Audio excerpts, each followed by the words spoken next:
So then guys, I've been living with the brand new iPhone 17 Pro Max for the last 48 hours. I've tested it in everyday life, run all the big benchmarks, snapped photos, filmed videos, and even gamed on it a little bit too. And today, I'm going to give you my full initial review. And by the end, I'll tell you if this is the iPhone you should upgrade to, or if you might want to wait out just a little bit longer. But let's dive in. The first thing you notice is the design of this phone. Apple has moved to a forged aluminium unibody this year, aerospace grade 7000 series, and it feels both lighter and tougher than the actual titanium. On what we had on the iPhone 16 Pro Max, like I've got right here, here's an old iPhone 16 Pro Max, call it old, still quite new, but you get the idea. It actually feels better, and yeah, it feels a bit more tougher too. But you still get the squared off design, but the bezels around the screen are noticeably thinner again, side by side with the iPhone 16 Pro Max, and the difference is subtle, but it is real. This looks more immersive, I can tell you that now. Then, around the back of the phone, there's something a bit different here, and this is called the new camera plateau. That's what Apple are calling it, and it stretches the whole width of this phone, and it houses all three of the 48 megapixel fusion cameras, and we'll get onto that in a moment. But obviously we've got the LiDAR sensor and the flash on the other side. But in terms of aesthetics here, it feels more balanced and less wobbly on a table now. Obviously the camera lenses do make it a little wobbly, just a little bit there. The display is still a 6.9 inch and it's a Super Retina XDR, but Apple's upgraded it big time. It now peaks at 3000 nits outdoors, which is insane in bright sun. I had zero issues with glare, and Ceramic Shield 2 covers not only the front but also the back glass this time. This whole area here we can see is lighter. This also has got that Ceramic Shield kind of glass kind of effect here on the back, what is awesome. Now, Apple have also claimed that they've added an anti-reflective coating. What, to be honest, I can't really see too much difference in, say, artificial light at the moment. Maybe I'm going to have a brighter day outside or brighter lights with artificial lights to actually notice this. But of course, you still also have the great things like Pro Motion here. It's up to 120 Hertz. It's buttery smooth here, scrolling and gaming. So, you know, if I move around here in iOS 26 with the apps, it does look absolutely amazing. And especially that we get iOS 26 out of the box now, Apple's new liquid glass design language, it makes everything look amazing and gorgeous on this phone. The display always looked great on an iPhone. It's one thing that they should be always very proud of, but it does look really great this time. It actually, I think that 3000 nits is actually really helping out here. And also at the same time, that obviously we've got things like battery optimizations and things like this built into this. And then obviously we've got the likes of, say, Apple's a brand new N1 chip, where we've got Wi-Fi 7 in this. This is all helping out with battery life too. We'll also talk about. Do remember that we've also got upgraded antennas now on the back as well. We'll go around that camera plateau, and then obviously we still got really fast USB-C transfer speeds when we actually plug in a cable at the bottom. But next of all, let's talk about the cameras, and obviously the big focus this time is the telephoto. Do remember that we've now got 48 megapixel fusion lenses on every single one here. We have the ultra wide, we have the wide, and then we actually have the telephoto. So now we can actually go up to 8 times optical quality zoom. And just take a look right here. I took these pictures outside, and just have a look at this one. This is a lovely day that I had, and obviously you can see here, this is 0.5 zoom. Here at this view, I'm going to try and get the windmill, and then obviously this was a 1-time zoom. Then we had the 2-time zoom here, which was pretty cool. Then the 4-time zoom, then the 8-time zoom.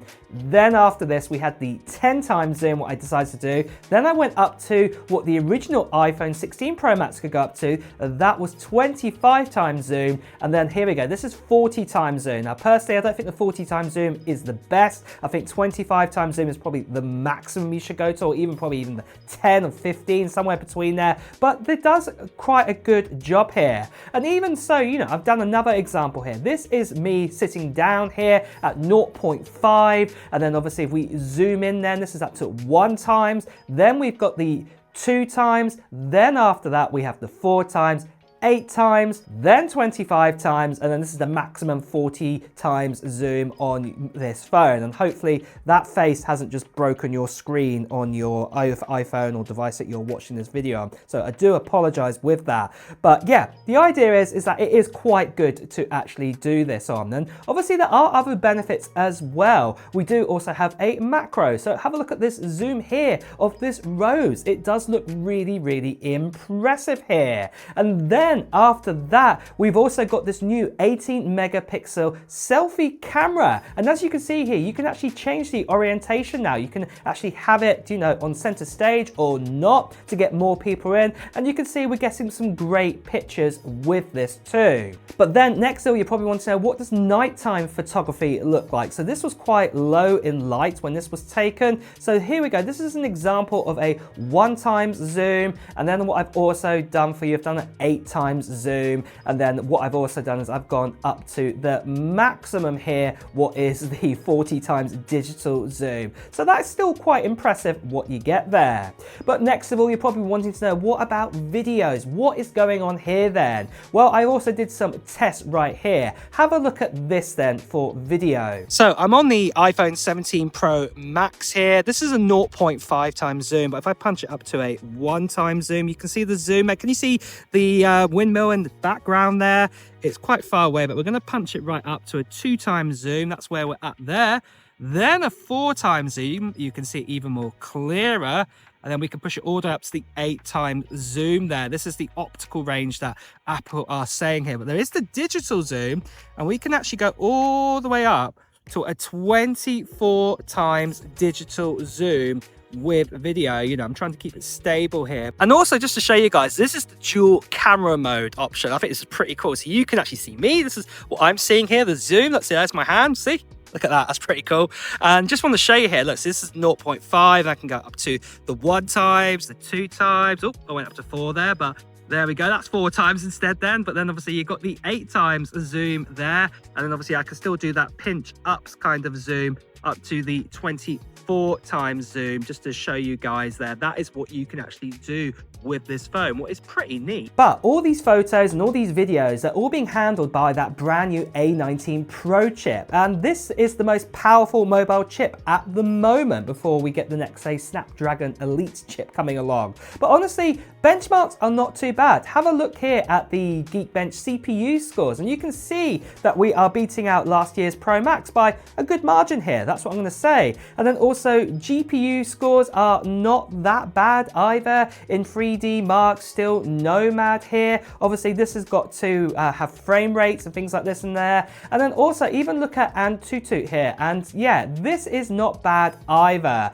This is quite a good score, good nice leap up that we've got here compared to the iPhone 16 Pro Max. And what is equally more important is the thermals. Thanks to that new vapor chamber now, the cooling is really great inside of this. And obviously just having a look here at the thermals, what I did here, this was running another 3D Mark test here, and you can see that obviously the thermals were a little bit more cooler in the iPhone 17 Pro Max. This was on the stress test. I think this was the 15 loop out of 20, and it did quite a good job there.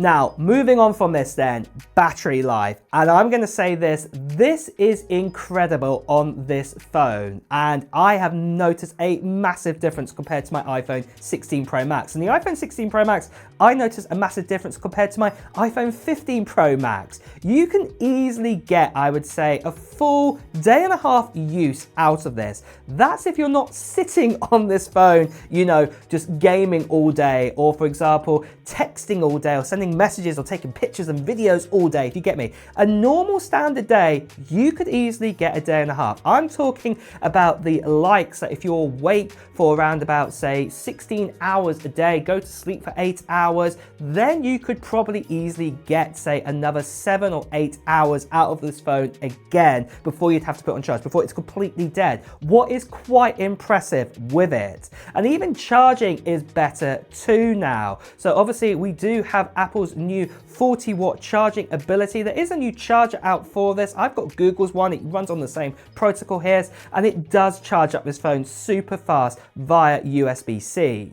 And I did get what Apple claimed. I went from 0% to 50% in about 20 minutes. Then we've also got wireless MagSafe charging. And also this is a little bit quicker, especially if you've got third-party accessories now slapped onto the back. Now you can do Qi 2.2 now at 25 watts. And the great thing is, because of that vapor chamber on the back here as well, it also generates less heat. So this is really, really great to actually have with this.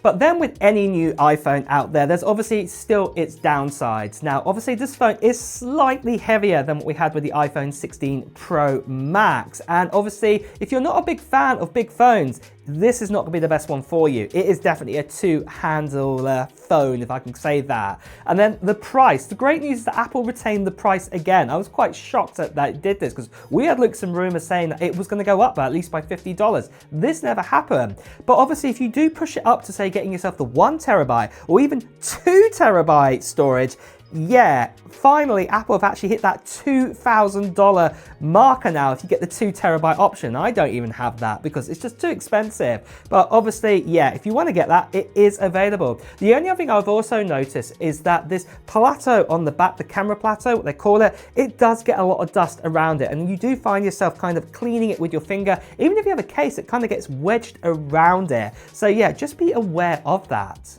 So after 48 hours with the iPhone 17 Pro Max, it looks like that this is definitely Apple's most refined iPhone Pro model ever. The design is really lovely. I do like it, and I don't mind going back to aluminum with this. The cameras are some of the best on any smartphone out there, and the performance and the battery life is just wowzer this time round. Now, you might call me an Apple fanboy, because I am, but it does look like this has pushed out the benchmark even further again. And especially, I'm going to say, in those kind of camera features and battery life this time. Battery life is really going to have to get better on Android rivals out there, and also maintain a lightweight with it. So obviously, I know there's a lot of phones out there that have got, say, 6,000 milliamp batteries, but they're quite heavy, and they're getting heavier because those batteries are getting bigger. So this is a different kind of approach here. So it's going to be interesting to see what the future will give us. But overall, like I said, it is a great phone, the iPhone 17 Pro Max. Are you going to get yourself one? Well, let me know in the comments below. And with that as well, guys, it's time to wrap up the video too. So if you have enjoyed watching it, please do press the like button. As always, if you want to hear the latest Apple news, reviews and comparisons, make sure you subscribe to this channel and also hit that notification bell too. Until next time, guys, I'll see you really soon. Take care. Bye bye.